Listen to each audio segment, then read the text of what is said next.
अब मैं हमारे आदरणीय प्रधानमंत्री श्री नरेंद्र मोदी जी, जो देश ही नहीं वरन विश्व पटल पर भी अपने दूरदर्शी नेतृत्व के लिए जाने जाते हैं एवं जिनको सुनना अपने आप में एक सौभाग्य का विषय होता है, उनसे सादर एवं सविनय निवेदन करता हूं इस पावन बेला में हम सभी को संबोधित करें।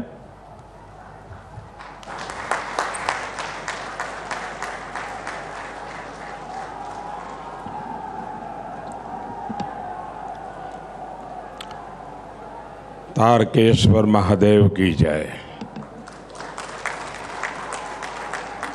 तारक बम बोल बम। पश्चिम बंगाल के राज्यपाल सीवी आनंद बोस जी, केंद्रीय मंत्रिमंडल में मेरे सहयोगी शांतनु ठाकुर जी,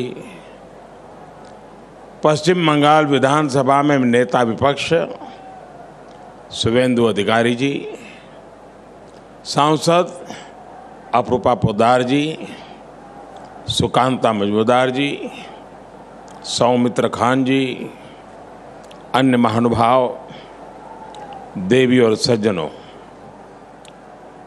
21वीं सदी का भारत तेज गति से आगे बढ़ रहा है। हम सभी ने मिलकर 2047 तक विकसित भारत बनाने का लक्ष्य तय किया है। देश का गरीब, किसान, महिला और युवा ये देश की प्राथमिकता है। हमने निरंतर गरीब कल्याण से जुड़े कदम उठाए हैं, जिसका परिणाम आज दुनिया देख रही है। बीते 10 वर्षों में देश के 25 करोड़ लोग गरीबी से बाहर निकले हैं।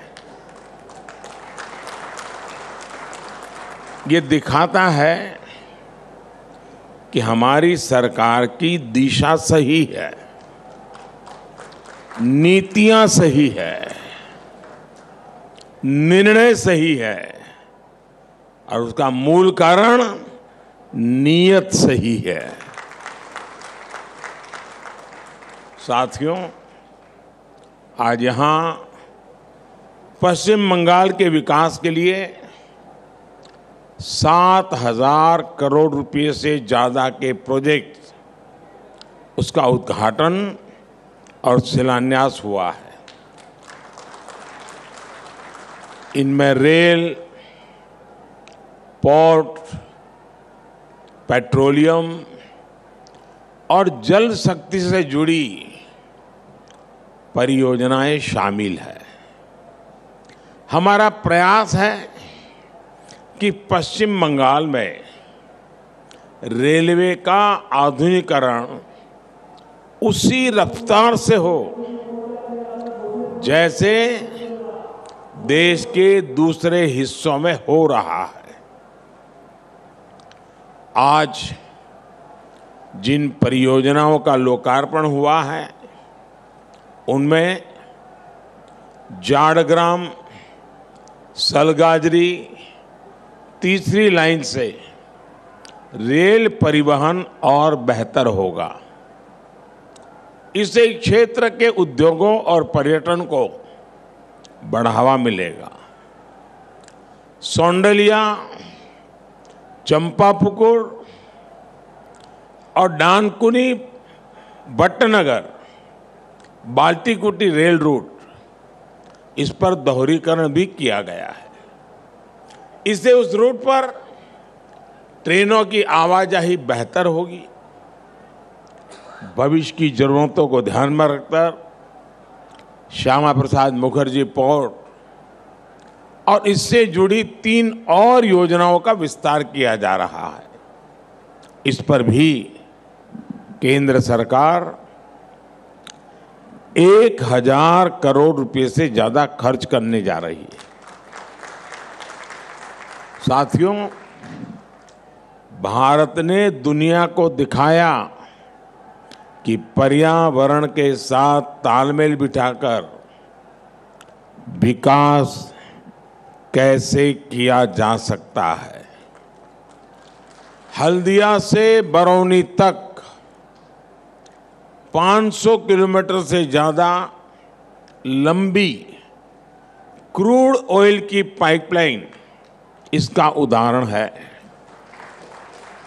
इसके जरिए क्रूड ऑयल को 4 राज्यों बिहार, झारखंड, उड़ीसा और पश्चिम बंगाल से होते हुए 3 अलग अलग रिफाइनरी तक पहुंचाया जाएगा। इससे खर्च भी कम होगा और पर्यावरण सुरक्षा से जुड़ी चिंताएं भी कम होगी। आज जो पश्चिम मेदिनीपुर में एलपीजी बॉटलिंग प्लांट शुरू हुआ है, उसका लाभ 7 जिलों को होगा। इससे यहाँ एलपीजी की मांग को पूरा करने में मदद मिलेगी और साथ साथ नौजवानों के लिए रोजगार के अनेक नए अवसर भी बनेंगे। आज हुगली नदी के प्रदूषण को कम करने के उद्देश्य से सीवेज ट्रीटमेंट प्लांट को भी शुरू किया जा रहा है। इसका भी फायदा हावड़ा, कमरहाटी और बारानगर के क्षेत्र में रहने वाले लाखों लोगों को होगा। साथियों, किसी भी राज्य में इंफ्रास्ट्रक्चर का एक प्रोजेक्ट शुरू होता है तो वहाँ के लोगों के लिए आगे बढ़ने के कई रास्ते तैयार हो जाते हैं। भारत सरकार ने इस साल पश्चिम बंगाल में रेलवे के विकास के लिए 13,000 करोड़ रुपए से ज्यादा का बजट दिया है। 13,000 करोड़। ये राशि 2014 से पहले की तुलना में 3 गुना से भी अधिक है। हमारा प्रयास है कि यहाँ रेल लाइनों का इलेक्ट्रिफिकेशन, यात्री सुविधाओं का विस्तार और रेलवे स्टेशनों का पुनर्विकास तेज गति से हो। पिछले 10 वर्षों में पश्चिम बंगाल में वर्षों से रुके पड़े कई रेलवे प्रोजेक्ट पूरे हुए हैं।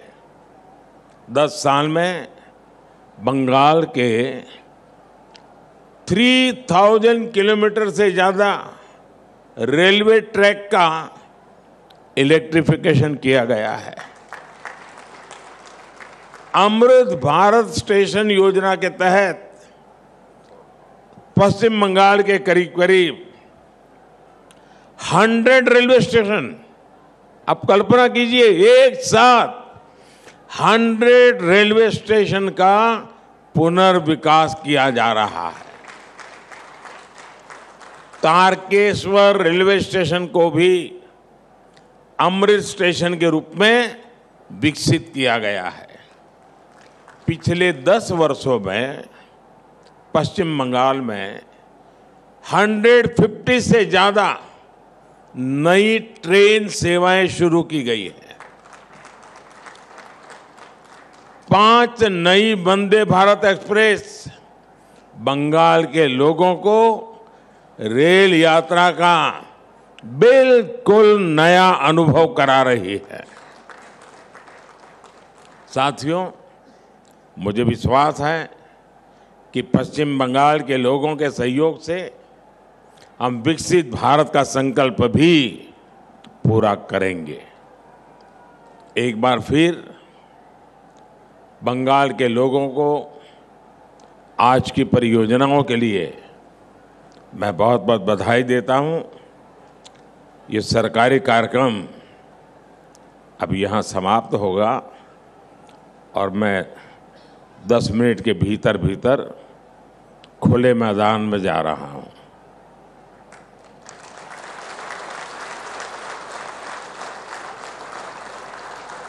खुले मैदान का मजा भी कुछ और होता है। बहुत सारी बातें आज मुझे कहनी है, लेकिन उस मंच पे कहूंगा।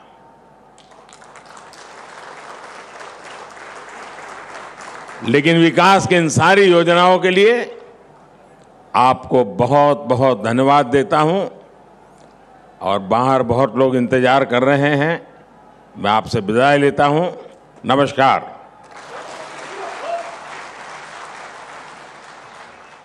कोटि कोटि धन्यवाद सर। आपके बहुमूल्य विचार हमारे लिए उत्प्रेरण और पथ प्रदर्शक का काम करते रहेंगे। हमारा विश्वास है आपके मार्गदर्शन में हम विकसित भारत के संकल्प की सिद्धि की ओर अग्रसर हैं।